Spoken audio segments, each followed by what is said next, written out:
After many years of prayer, God is finally punishing Florida for DeSantis. They're gonna get hit again.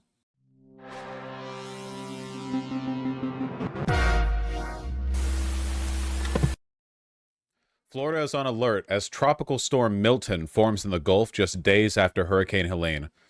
Look at that, it's beelining directly for it, too. This isn't very funny. Well, I live on the opposite side of America, like from Florida, so, you know, to me it's funny. Maybe to you, you know, POV, you're watching a Florida chatter experience Tropical Storm Milton. Ah, my life! I'm suffering! I've done nothing wrong and I'm suffering! Me over here in Seattle. Maybe don't vote red next time, dipshit, I say to someone who voted blue. In 2020 and 2022. It's comedy gold. Tropical depression 14. It's gonna cause some depression, that's true. When your loved ones die. 110 miles per hour as it hits the coast. That's pretty fast. Yeah, the Marjorie Taylor Greene asserted weather control machine theory is growing stronger. 110, that's not a lot. 110 is definitely nowhere near Helene, but keep in mind that Helene picked up in strength right before hitting the coast. Like, Helene was originally like a category 1.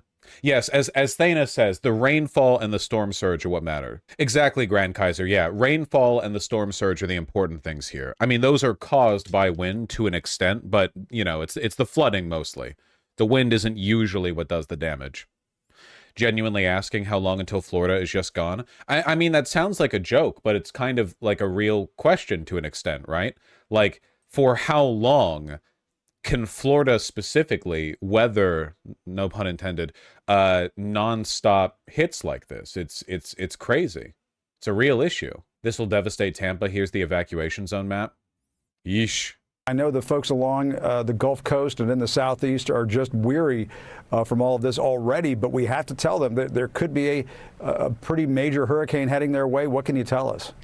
Yeah, it's been a pretty active season, and we are looking at, again, our next... Their infrastructure is going to be in disrepair for a long time.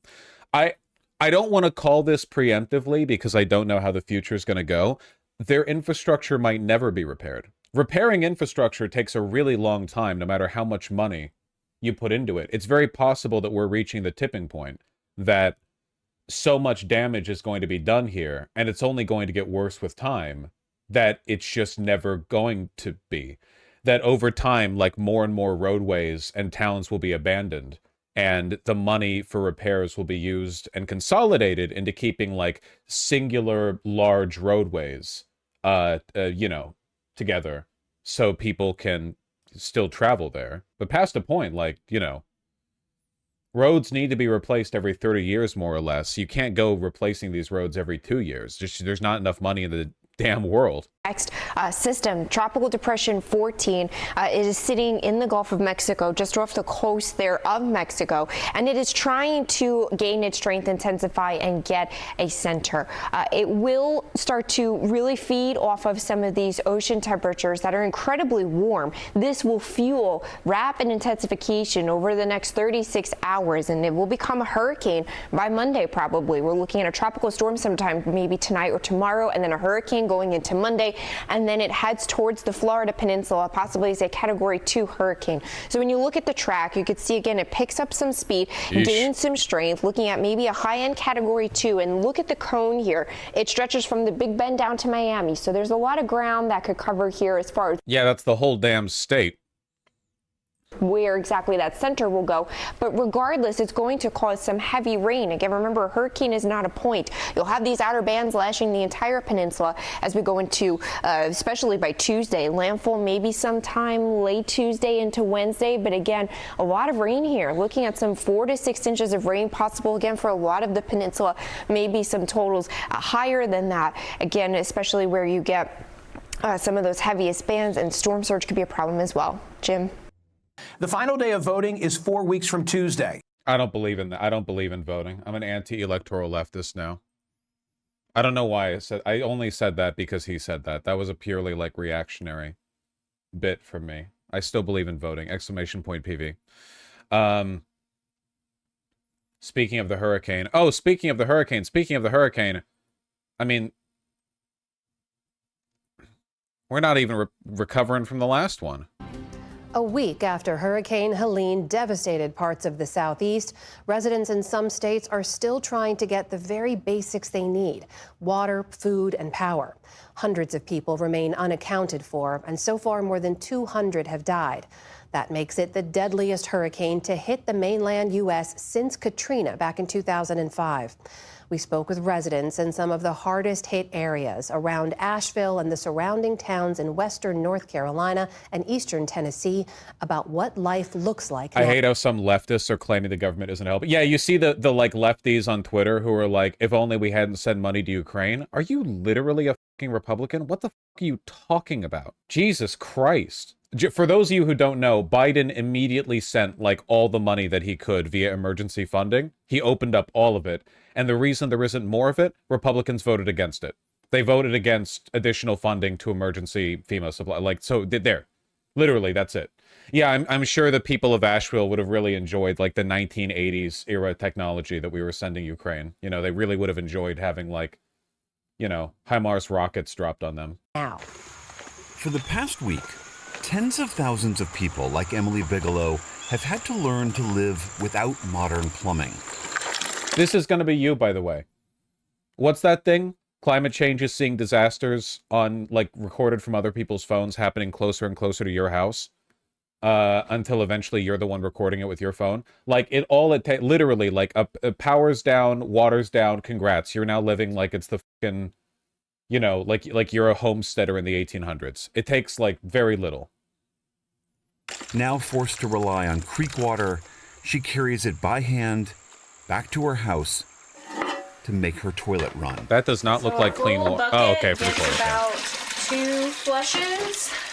They're saying probably weeks before we can get water again, which you take for granted, being able to flush a toilet. For 3 years, Bigelow and her partner, Matt Capello, have shared this home in Asheville, North Carolina, in the quiet foothills of the Blue Ridge Mountains. This is great. This is really going to help chat understand the severity of the problem, right? You've got, like, a Gen Z couple, little cat tree by the door. This is very, like, you know, this is very relatable to you all. But last Friday morning, spit that shit, King. In the quiet foothills of the Blue Ridge Mountains.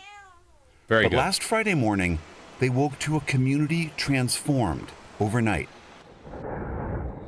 In just 3 days, Hurricane Helene dumped over 17 inches of rain onto this surrounding area, part of the trillions of gallons of water that Helene released. In North Carolina, it triggered catastrophic floods, more than 500 miles away from Florida, where Helene came ashore. I don't know of anyone in the community in Asheville or the surrounding areas that were ready for this. Over 70 people have been confirmed dead in this county alone. It's a death toll that's expected to rise because search and rescue teams from around the nation are still looking for hundreds of missing people here and in neighboring communities.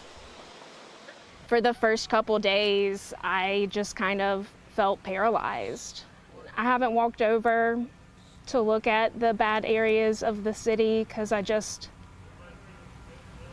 don't think I can handle it. Bigelow is coping by doing what so many residents here are doing, helping others, like 82-year-old Maud Adams.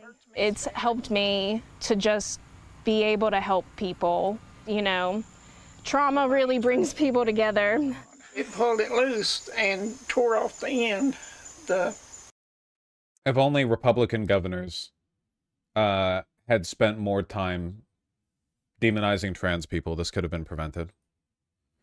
It's really bad, man. Now, obviously, right-wing media has been using this as an excuse to attack Biden, even though Biden has done, I think, literally all that he can, like, legally. without insane solutions. Like, what if we deployed the National Guard to do whatever? Because National Guard members are not trained in search and rescue. Why would they know how to do that?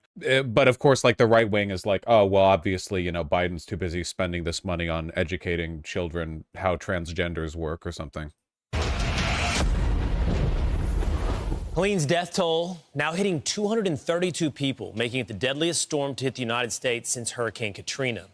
And the survivors say they've been forgotten by the government. That's why our next guest Isn't the National Guard actually trained to do disaster relief? Yeah, they like hand out stuff and do logistics. I don't think that they do the search and rescue, though. Am I wrong on that? I thought search and rescue is usually handled by Coast Guard, or they have like detachments from the State Guard. They do? Oh, okay. My mistake. All right, well, then Biden has done literally everything forever. Okay, there you go. Stepped up. He's a veteran using his own helicopters to distribute supplies and help with search and rescue.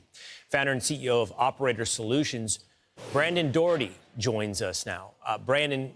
Wait, is this the guy whose helicopter got grounded because he was violating like restricted airspace, and it ended up costing everyone a lot of time and money? Is this the guy that got grounded, or is this a different guy? Great to have you on the program this morning.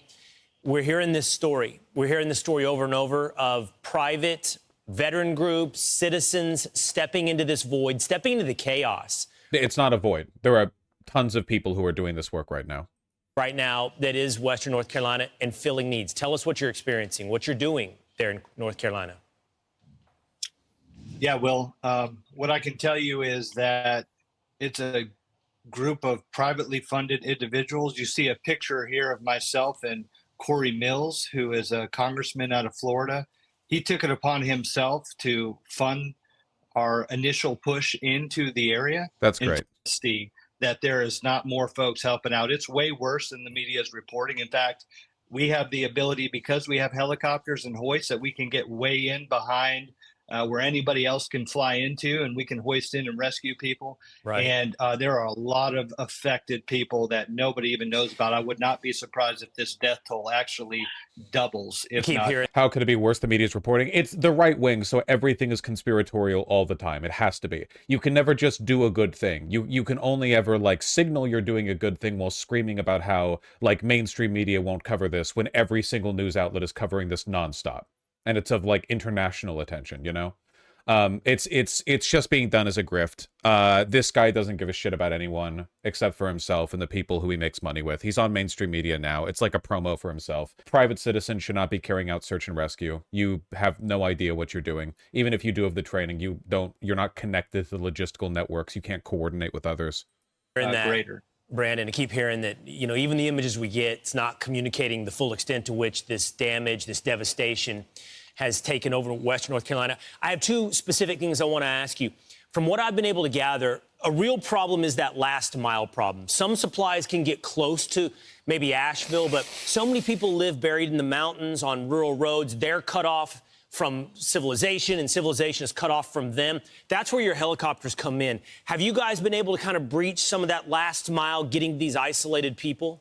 Yeah, absolutely. We flew in over 15,000 pounds of goods. You know, the folks up there, we've been getting them water, of course, but they don't really need water. They need generators. They need Starlink. They need space heaters. You know, it's going to be 30 degrees in the mountains next week. These folks are sleeping under tarps, and, you know, they're extremely isolated. But, I mean, here's the deal. Why are there not truckloads of the Army Corps of Engineers in there building roads, building bridges? I mean, see, this is what I mean. There's no genuine like Good Samaritan humanitarian interest here. It's just being used as a vehicle for attacking the recovery efforts of the tens of thousands of government officials and servants and soldiers who are working on this, you know? Why aren't engineers rebuilding roads in the waterlogged, literally underwater, like mudslide-ridden, treacherous mountain paths so they can bring a truck over to the isolated community of 600 people? What the f*** are you talking about? I love to go and like repave roads like that were built 52 years ago on a mountain pass that right now a single step on them will trigger a mudslide, you know? Right. We are doing this, again, privately funded. Americans helping Americans, which is see, again, like the government, public funding, da-da-da. Remember, Republicans voted against more funding for emergency relief in FEMA. This has always been the GOP strategy of obstructionism. Complain about the government because you made the government bad. Like, make the government worse so you can then complain that the government isn't doing as good of a job as you want them to. Right now, my understanding is that the government is actually doing a decent job. Like, it's just kind of an unsolvable like, there's no way to snap your fingers and instantly fix this. It's not possible. They're largely doing what they can, but it doesn't matter. Like, they don't care about these people. Incredibly inspiring, but it's also incredibly disappointing because we're letting our American brothers and sisters down. Brandon, I have to ask you this really quickly. So, conflicting reports, but I've had it confirmed to me, and I've seen Elon Musk tweet through this. Wow, really? Breaking Points was doing this too. Yeah, it's the like preposterously retarded shit like this. Helene survivors speak out as U.S. funnels billions abroad. You cannot, money is not a like shiftless blob that can be redirected anywhere. There are legal processes for this. The Republicans voted against the FEMA funding, the emergency relief funding. There is a very direct, extremely direct line of blame that can be pointed here. I mean, I'll take any chance to like blame America for, you know, giving more money to Israel. Don't get me wrong, but these are objectively not related. Like, you know, it's the attempt to relate these are you know, it's charlatanism. It's completely made up. Did airspace get shut down by the Fed so all these private helicopters could no longer run these missions? See this. And is it now back up? Is that something you've experienced? Was it shut down? The Fed, by the way, like the Fed. What do you mean the Fed? Yeah, the Fed loves to shut down airspace. That's within, you know, they print money and they shut down airspace. The Mercury One charity that the guy on Fox News is repping was founded by Glenn Beck. Oh yeah, no, again, this guy, it's not a charity. It's just, charities are fundamentally like a component of right-wing economic policy, because pretending that private citizens' generosity will fix major systemic issues is one of the ways they get away with defunding public services. But, you know, in this case, like, it's more cynical than most. Is it up now?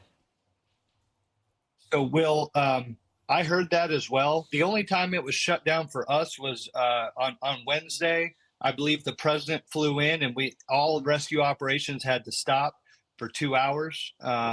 But then when the airspace opened back up, we were back in the game. But as of like 7 p.m. last night when we flew our last mission, the airspace was still open. I'm not sure how it is. Okay, they brought it back pretty quick. Really glad to hear that. Appreciate what you're doing. I can speak to this personally. Mercury One, which you're wearing on your chest, J.P. Decker, Glenn Beck, Corey. Yeah, Glenn Beck. I just checked. That doesn't even have a Wikipedia page. The complains government doesn't do anything, complains when Biden shows up. Yeah.